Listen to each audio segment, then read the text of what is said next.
Kemudian dia memperoleh sini hukum di sana, sini semua desa kita. Juga dia memperoleh sini semua langsung ada. Tapi ini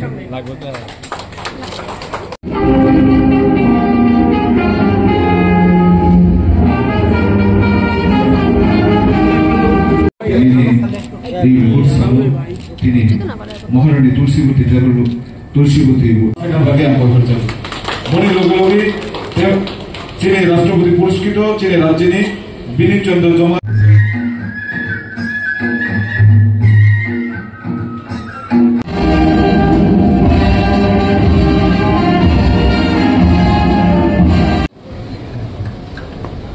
চীনের ফাইমানজों फैजों चीनी waste डिस्ट्रिक्टनि मानगोनां बिकास बर' महोदय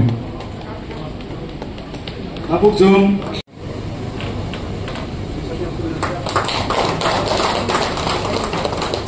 हायनो हाया कयनाय चीनी जतनि खासु चीनी राष्ट्रपति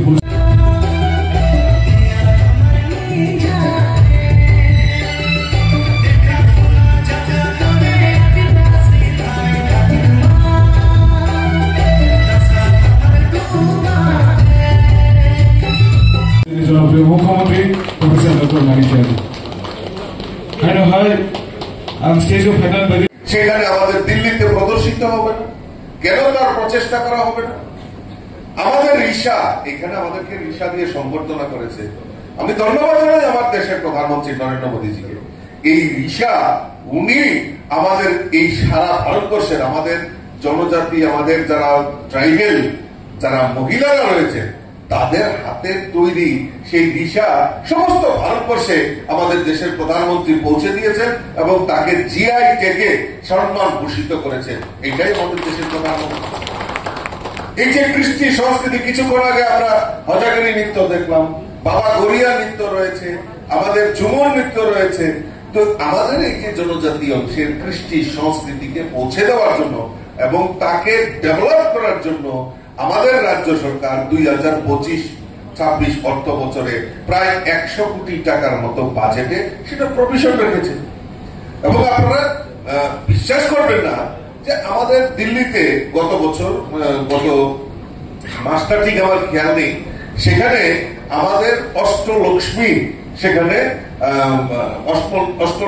সেখানে সম্মেলন হয় আমাদের দেশের প্রধানমন্ত্রী নরেন্দ্র মোদীজি ছিলেন এবং এই 8টি রাজ্যের 7 সিস্টার তো আমরা জানি 7টা রাজ্য রয়েছে উত্তর পূর্বাঞ্চলে তার সঙ্গে সিকিমকে এড করে অষ্টলক্ষ্মীর মহাসম্মেলন ভারত মণ্ডপে দিল্লিতে সেখানে অনুষ্ঠিত হয়েছে মাননীয় মুখ্যমন্ত্রী সেখানে ছিলেন আমারও সৌভাগ্য হয়েছে সেখানে থাকা এবং সেদিন নিজেকে খুব গর্বিত মনে করেছি যে এত বড় মঞ্চ এত বড় স্টেজ আর সেখানে আমাদের জনজাতিদের গান এবং নৃত্য সেখানে উপস্থাপন হয়েছে আর ত্রিপুরাবাসী হিসাবে সেই সময় নিজেকে খুব গর্বিত মনে হয়েছে যারা আমাদের সমাজপতি এই বার্তাগুলি আমাদের সমাজের সমস্ত অংশের মানুষের কাছে পৌঁছে দিতে হবে রাজনীতি আমরা করবো রাজনীতি আমি ধরুন বিজেপি করি আমার বিজেপির রাজনীতি আমি সংগঠন করব কেউ হয়তো টিউজেস করে টিউজেস এর সংগঠন করবে কংগ্রেস রয়েছে সিপিএম রয়েছে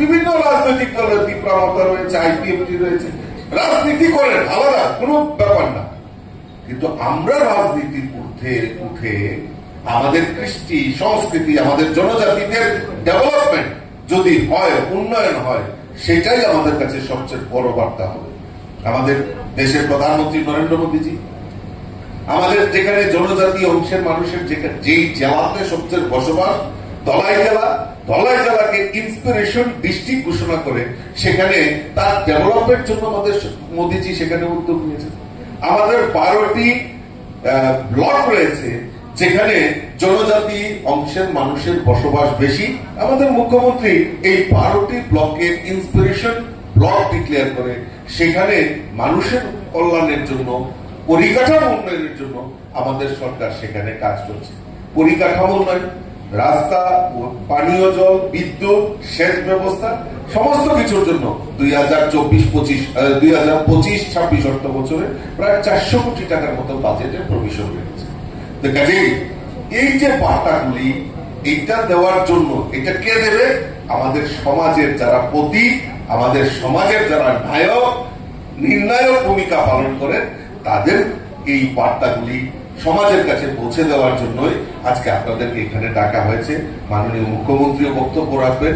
আমার অনুরোধ থাকবে যে আপনারা যেভাবে সমাজের জন্য কাজ করছেন, সমাজকে নিয়ন্ত্রণ করা, সমাজের সুখ দুঃখ, মানুষের সমস্ত কিছু শোনার যে অধিকার সেই সমাজপতিদের দিয়েছে, আপনারা এই বার্তাগুলি পৌঁছে দেবেন এবং সমাজের জন্য আরো কি করণীয় সেটা সময় সময় আমি দেখেছি মাননীয় মুখ্যমন্ত্রী এবং ট্রাইবাল ওয়েলফেয়ার মিনিস্টার আপনাদের নিয়ে বৈঠক করে এই সাজেশনগুলিও বাস্তবায়নের পক্ষে আমাদের সরকার কাজ করবে। আমি আমার আলোচনা বেশি দীর্ঘায়িত না করে, আপনারা দাবি করেছিলেন যে পুজো ঘোষণা করতে হবে, ছুটি ঘোষণা করতে হবে, আমি এসে ক্যাবিনেটের ডিসিশন নিয়ে সংগ্রাম পূজার জন্য রেস্ট্রিক্টেড হলিডে আমি ডিক্লেয়ার করে দিয়েছি।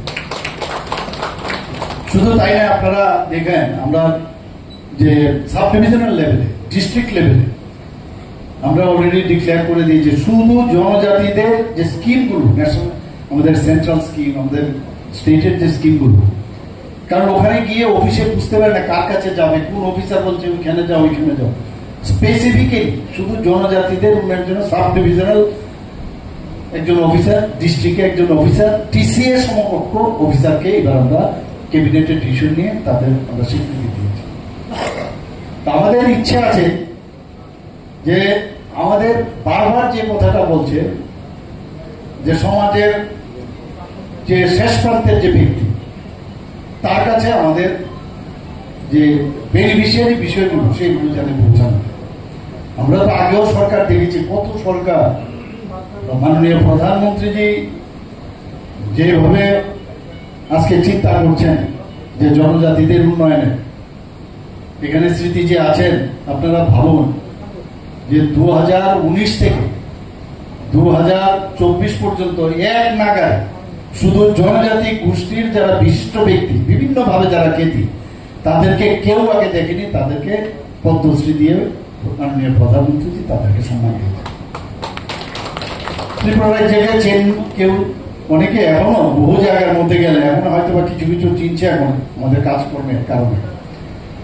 আমাদের রাজ পরিবারের একজন ব্যক্তি আমাদের ত্রিপুরা থেকে তো কেউ গভর্নর হয়, এই কর্তা যে জিষ্ণুদেব বর্মা, নাকি এত বড় একটা রাজ্যে, তেলেঙ্গানার মতো রাজ্যে, এটা ছোট রাজ্য না কিন্তু বিরাট বড়, সেখানে ওনাকে রাজ্য হলো। এখানে আজকে যারা এখানে এতগুলো আমাদের জনজাতি গোষ্ঠীর ছেলে মেয়েরা আছেন, আপনারা ভাবুন একজন জনজাতি গোষ্ঠীর মহিলা উড়িষ্যার থেকে অখ্যাত গ্রামে, কিন্তু মানে আমরা ভাবতে পারিনি সেখানে দ্রৌপদী মুর্মুজিকে রাষ্ট্রপতি হয়।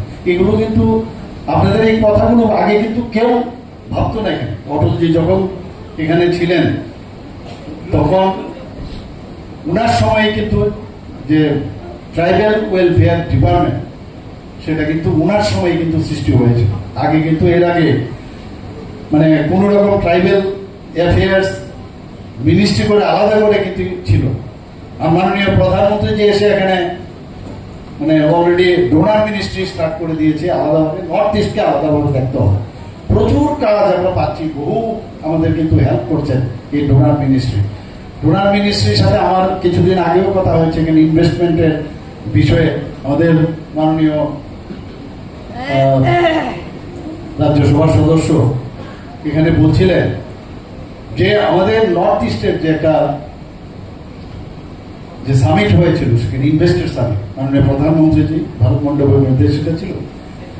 আজকে ত্রিপুরার পজিশন, যারা ইনভেস্ট করবে তারা কিন্তু 10 বার চিন্তা করবে যে আমি এখানে ইনভেস্ট করবো, আমার পয়সাটা কাজে লাগবে কিনা। আপনারা শুনে খুব খুশি হবেন যে এই অষ্টলক্ষ্মীর যে কথা হলো, 8টা প্রদেশের নর্থ ইস্টের সেখানে বিজনেস সামিট হলো এবং 30,000 কোটি টাকা সেখানে মুভ হয়েছে। আর শুধু ত্রিপুরা 15,000 কোটি টাকার মুভ হয়েছে। ভাবুন আপনারা, ডোনার মিনিস্ট্রি বলছে আপনারা তো আমাদের নাকটা বাঁচিয়ে দিয়েছেন, এরকম অবস্থা। তো যারা ইনভেস্টমেন্ট পাবো না, আমরা যারা, আমি নিজেও গেছি, আমাদের যে স্টলটা ছিল, গিয়ে এত ভিড় আমাদের এখানে। ত্রিপুরার নাম মানুষ এখন ভাবছে, চিন্তা করছে, ত্রিপুরাকে চিনতে পারছে। আজকে আমাদের যে 26শে জানুয়ারিতে, এই বছরের 26শে জানুয়ারিতে যখন এই যে আপনার টেবলু বেল, সেখানে এই 14 দেবতা যে আমাদের যে পুজো, সেটাকে সামনে রেখে থিম নিয়ে আমরা সেখানে আমরা যখন অংশগ্রহণ করলাম, সারা ভারতবর্ষের মধ্যে আমরা 2য় স্থান পেলাম। তো ত্রিপুরাকে তো এত হাজার হাজার লক্ষ লক্ষ লোক, কোটি কোটি লোক দেখেছে। আমাদের কাজই হচ্ছে যে এইগুলো মানুষের সামনে নেওয়া। আপনারা কিছুদিন আগে আমি গুজরাটে গিয়েছিলাম। গুজরাটে গিয়ে ফরেন্সিক যে আমাদের ইউনিভার্সিটি আছে এখানে, ন্যাশনাল ফরেন্সিক ইউনিভার্সিটি, সেখানে আমাকে কি নোট স্পিকার হিসেবে ওনারা ডেকেছে, যে সেখানে ইন্টারন্যাশনাল ফরেন্সিক ওডোন্টোলজির উপর আমার বলতে হবে। তো সেখানে আমি বলতে গিয়ে আমি যখন বললাম যে এই যে ফরেন্সিক ওডোন্টোলজি, সেটা এই আহমেদাবাদেই, আমি আহমেদাবাদে এসেছি কিছুদিন আগে, এত বড় অ্যাক্সিডেন্ট হলো, এই ফরেন্সিক ওডোন্টোলজির উপর বেস করে তার আইডেন্টিফিকেশন হয়েছে।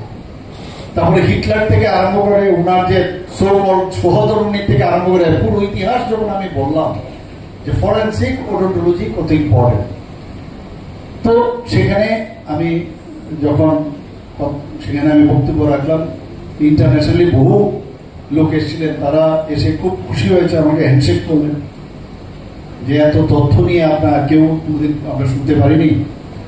এবং সারা পৃথিবীর মধ্যে এই ওডোন্টোলজির যে যারা মানে পাশ করা সেরকম কিন্তু নেই।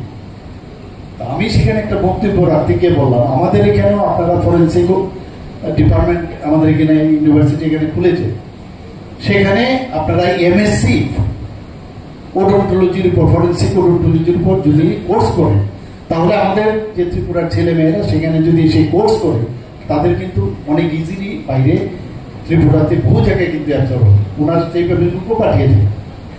আরেকটা কথা আমি বলি যে আমরা সবসময় বলি যে ইংরেজিতে পড়াশোনা করতে হবে, ইংরেজিতে পড়াশোনা।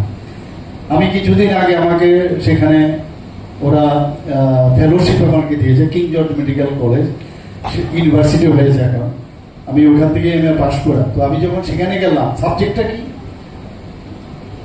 যে নিজের ভাষা, এখন আমাদের এই মেডিকেলের যে বিষয়, নিজের ভাষায় পড়া যায় কিনা তার উপর আমার বলতে হবে। তো সেখানে যখন আমি সমস্ত রিপোর্ট নিয়ে আমি সেখানে বললাম, মেইন উদ্দেশ্য এটাই যে ওনারা কি জানতে চাইছেন এবং আমার কি বলতে হবে, সেটা কি যে নিজের ভাষায়। এবং কতগুলো বই মেডিকেলে আপনারা ভাবুন, বই বানিয়ে নিয়েছে, আমাকে দিয়েছে ওনারা হিন্দিতে ওনারা। তো আমি বললাম আপনার তো হিন্দি, কিন্তু আমার মাতৃভাষা তো বাংলা। তো সব জায়গার মধ্যে আপনি যেমন বললেন যে যার যার মাদার ল্যাঙ্গুয়েজে প্রবলেম, আমি আজকে কক বড় ক হবে কোনোদিন আগে, তো অর্থটা কি, যদি মাদার ল্যাঙ্গুয়েজে, মাদার টাঙে যদি আপনি যে সাবজেক্টটা আপনি পড়তে চাইছেন সেটা যদি হয়, তার মধ্যে অন্য ল্যাঙ্গুয়েজের মাধ্যমে আপনি যদি তার সাথে কিন্তু হৃদয়ের এবং ব্রেনের সম্পর্ক কম হয়। কিন্তু নিজের ল্যাঙ্গুয়েজে যখন বলবেন, তাহলে আপনি যাকে বুঝাচ্ছেন তার সাথে কিন্তু কানেক্ট হবে এবং নিজেরও বুঝতে অনেকটা। তো এই জায়গায় এখন চলছে আজকে এই আমরা নালন্দা বিশ্ববিদ্যালয়, তক্ষশিলা বিদ্যালয়, যেগুলো আমাদের হারিয়ে গেছিল, এতগুলো মানে ব্রিটিশ থেকে আরম্ভ করে মুঘলরা এসে শাসন করার পরে এগুলো তো নষ্ট হয়ে গেছে। এখন প্রধানমন্ত্রী যে সেইগুলোকে আবার পুনরুদ্ধার করার চেষ্টা করছে, বিদেশ থেকে ভারতবর্ষে জ্ঞান অর্জন করে তারা বাইরে দিত। এখন আমাদের সেই জায়গার মধ্যে তো আর ইংরেজি পড়াতো না, তখন আমাদের সংস্কৃতির মাধ্যমে হয়তো বা তখন পড়ানো হতো। তো সেই ল্যাঙ্গুয়েজ নিয়ে ওরা যখন বাইরে যেত, একটা আমাদের দেশের সম্পর্কে জানলো, আমাদের সংস্কৃতির সম্পর্কে জানলো। তো সেইভাবে প্রতিটা রাজ্যে, আমাদের ত্রিপুরাতেও যদি আমরা কাজ করি, খালি ইংরেজির পিছনে ইংরেজিতে এই হতে হবে সেই হতে হবে, প্রকৃত শিক্ষা কিন্তু আমি দেখেছি অনেকে ভালো ইংলিশ বলেন, খুব ফ্লুয়েন্টলি বলেন, কিন্তু সাবজেক্ট অফিসে আসলে দেখবেন অনেক কিছু কম যায়। কাজে আমরা চাই যে তার নিজের জন্মের পর থেকে যে মার থেকে যে ভাষা সে শিখেছে, সেটার মাধ্যমে যদি পড়াশোনা করে, তার পক্ষে কিন্তু অনেক ইজ অফ লার্নিং হবে।